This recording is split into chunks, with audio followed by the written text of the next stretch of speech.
एक गांव में एक लड़की रहती थी। वह देखने में बहुत कुरूप थी। उसका नाम नंदनी था, लेकिन गांव के ज्यादातर लोग उसे बदसूरत लड़की कहकर बुलाया करते थे। वैसे नंदनी किसी की बात का बुरा नहीं मानती थी, क्योंकि वह अच्छी तरह जानती थी कि वह बहुत बदसूरत लड़की है। नंदनी बड़ी हो चुकी थी और अब उसके घर वालों को उसकी शादी की चिंता सताने लगती है, क्योंकि नंदनी दिखने में बिल्कुल सुंदर नहीं थी।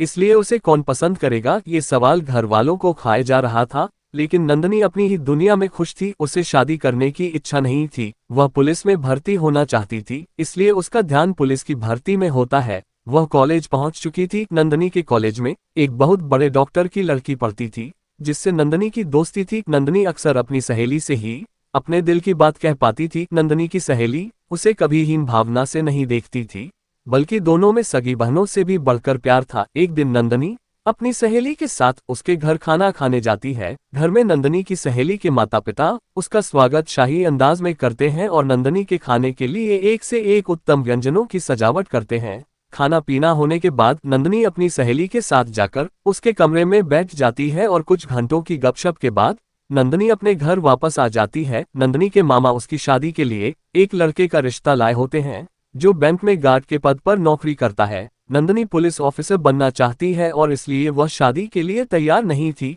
वह अपने माता पिता से रिश्ते के लिए मना कर देती है, जिस वजह से नंदनी के मामाजी नाराज होकर चले जाते हैं। नंदनी के माता पिता उसके ऊपर बहुत गुस्सा होते हैं और उसे खरी खोटी सुनाते हुए कहते हैं कि कलमुही कलूटी कहीं की, तेरी सूरत देख के तो वैसे भी कोई शादी नहीं करेगा। अगर कोई फंस रहा है तो अपना बंदरिया जैसा मुंह बंद रखा कर, ताकि तेरी शादी हो सके। और नंदनी दुखी होकर अपने कमरे चली जाती है और रोने लगती है। नंदनी अपनी किस्मत को कोसते हुए सोचती है कि इस जिंदगी से छुटकारा पा लूं तो सब खुश हो जाएंगे। लेकिन वह साहसी लड़की थी, इसलिए आत्महत्या का विचार उसके दिमाग में ज्यादा देर नहीं टिकता और वह अपने आंसू पोंछते हुए अपनी पढ़ाई में लग जाती है। अगले दिन नंदनी कॉलेज के पुस्तकालय से कुछ किताबें लेनी थी, इसलिए वह कॉलेज खत्म होने के बाद अपनी सहेली के लाइब्रेरी जाती है। लाइब्रेरी में एक लड़का नंदनी की सहेली को एक गुलाब के फूल के साथ एक कागज देता है, जिसमें नंदनी की सहेली के लिए कुछ शायरी लिखी होती है। नंदनी की सहेली उस लड़के को वह कागज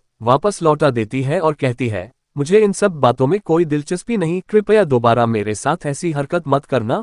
और दोनों वहां से चली जाती है। वह लड़का उसे अपनी प्रेमिका समझने लगता है और वह उसे एक तरफा प्यार करने लगता है। अगले दिन दोनों सहेलियां अपने क्लास में बैठी होती हैं। अचानक वही लड़का दोबारा उनके सामने आकर बैठ जाता है और फिर से नंदनी की सहेली को प्रपोज करता है।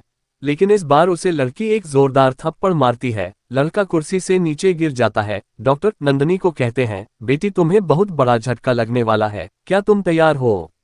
नंदनी को थोड़ा तकलीफ हो रही थी। वह हिम्मत करके अपने अपने बिस्तर में बैठ जाती है और डॉक्टर जैसे ही उसके सामने आईना लाते हैं, नंदनी के होश उड़ जाते हैं। नंदनी को यकीन नहीं होता कि वह इतनी सुंदर बन सकती है। अब वह बदसूरत लड़की नहीं, बल्कि एक खूबसूरत परी दिखने लगी थी। नंदनी की सहेली उसे देखकर खुश हो जाती है। शिक्षा किसी की मजाक ना उड़ाना, एक दिन हर किसी का टाइम आता है।